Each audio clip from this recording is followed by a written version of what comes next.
السلام علیکم ورحمۃ اللہ وبرکاتہ۔ الحمدللہ رب العالمین والصلاۃ والسلام علی رسولہ الکریم، اما بعد۔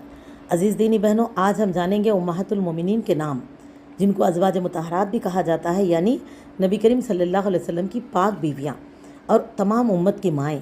یہ کل 11 ہیں۔ سب سے پہلے ہیں سیدہ خدیجۃ الکبریٰ رضی اللہ تعالی عنہا۔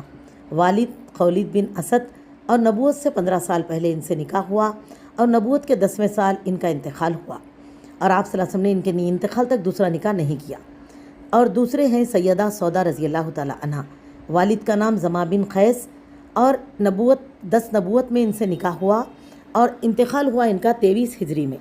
اس کے بعد تیسرے نمبر پر سیدہ عائشہ صدیقہ رضی اللہ تعالی عنہا۔ والد کا نام ابو بکر صدیق رضی اللہ تعالی عنہ، اور نبوت کے 11ویں سال آپ سے نکاح ہوا، اور 2 سال کے بعد 13 نبوت میں وداعی ہوئی، اور 58 ہجری میں ان کا انتقال ہوا۔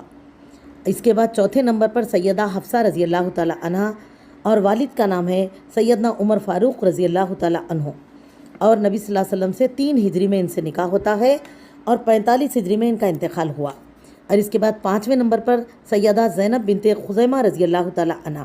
والد کا نام خزیمہ بن حارث، اور نبی صلی اللہ علیہ وسلم سے نکاح ہوا 3 ہجری میں، اور اسی سال 3 مہینے کے بعد نکاح کے ان کا انتقال ہو گیا۔ اور اس کے بعد 6 نمبر پر ہے سیدہ ام سلمہ رضی اللہ تعالیٰ عنہ۔ والد کا نام ہے ابو امیہ، اور آپ صلی اللہ علیہ وسلم سے 4 ہجری میں نکاح ہوا، اور 63 ہجری میں ان کا انتقال ہوا۔ اور 7ویں نمبر پر سیدہ زینب رضی اللہ تعالیٰ عنہ بنت جہشہ، اور والد کا نام جہش بن ریاب، اور آپ صلی اللہ علیہ وسلم سے نکاح ہوتا ہے 5 ہجری میں، اور 20 ہجری میں ان کا انتقال ہوا۔ اور اس کے بعد 8ویں نمبر پر سیدہ جویریہ رضی اللہ تعالی عنہ۔ والد کا نام حارث بن ابو زرار، اور نکاح ہوتا ہے نبی صلی اللہ علیہ وسلم سے 5 ہجری کا اختتام یا 6 ہجری کا ابتدا، اور ان کا انتقال ہوا 50 ہجری میں۔ اور اس کے بعد 9ویں نمبر پر سیدہ ام حبیبہ رضی اللہ تعالی عنہ۔ والد کا نام ابو سفیان رضی اللہ تعالی عنہ، اور نکاح ہوتا ہے 7 ہجری کا ابتدا یا 6 ہجری کا انتہا، اور ان کا انتقال ہوتا ہے 44 ہجری میں۔ اس کے بعد 10ویں نمبر پر ہے سیدہ صفیہ رضی اللہ تعالی عنہ۔ والد کا نام حیی بن اخطب، اور نبی صلی اللہ علیہ وسلم سے 7 ہجری میں نکاح ہوا، اور انتقال ہوا ان کا 50 ہجری میں۔